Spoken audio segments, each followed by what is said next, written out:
uNkulunkulu akakulonda uphile uphushe uphumelele Pastor. Sacela ukuthi inamba akube kuhle emehlweni akho ukuthi uma ufuna ukuyisebenzisa akube ukuthi uyitshala uyimember noma umuntu othi mina amandla enikele kuyi-channel yabona ngaloko it's unfair ukuqhubeka imisebenzi inamba nokuthi akukho okwenzayo ukuyelekelela i-channel awungathapi le namba uyafona kusongo 9 ngo-5 ntambama Monday to Friday kuphela. Qiniso sawubona mkhulu mina ngibophe ukungifana wami ekorobhayo ngamangale ukuthi kusekuqaleni ngoba ke ikhona vele ingxabano ephakathi kwami naye. Ube Paula ke kuyivile besiyenzile ekhuluma ngokuphupha wena ukorobha. Nakuke singakusho kuyafana ukuphupha umuntu ekorobha ngabe umzala ubhuti usisi umama ubaba umakhelwane usofana. I mean umuntu omndeni nje angisho njalo. One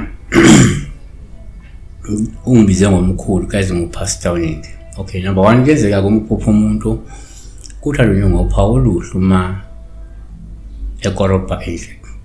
Ngoba lokusho ngenzeka lo muntu usephendukile noma uyaphenduka emva kokubona iphutha noma amaphutha ngakho ke uyazama lokushiya leyiphambeko uyazama lokulungisa inkulumo noma ingxabano kanye ukungezwani okukhona phakathi kwakho naye noma nabanye abantu bakulelo khaya akade ikorobha kulo.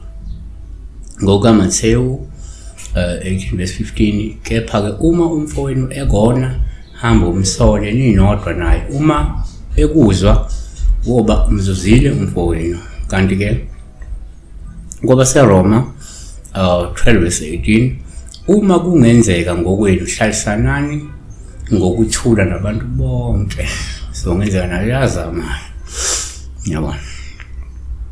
Number 2 ngokwesintu ke uma uphupha umuntu kuba uphawu olungabe uluhle nje uma ekorobha ungasho ukuthi ngenzeka lo muntu kudingeka enze inhlambuluko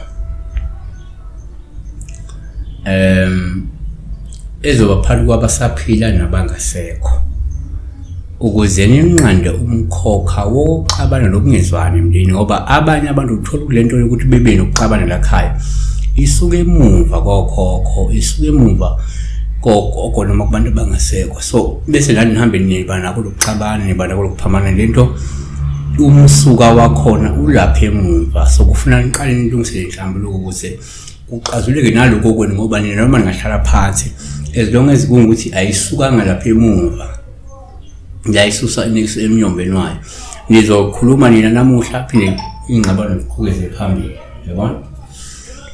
Number 3 kwesinye isikhathi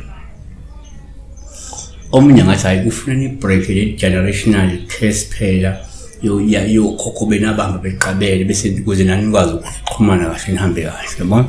Kodwa kasibheka nje ngokwesi number 3 kwesinye isikhathi mawuphupha umuntu uyabopha uhluma ekorobheni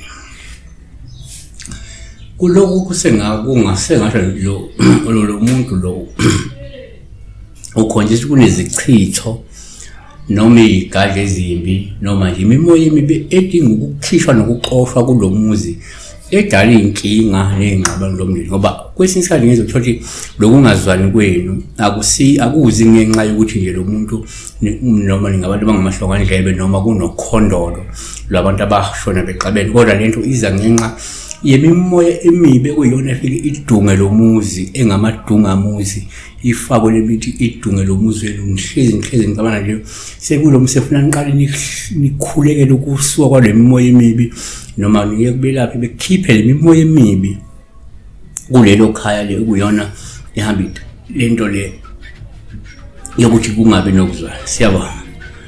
Be blessed.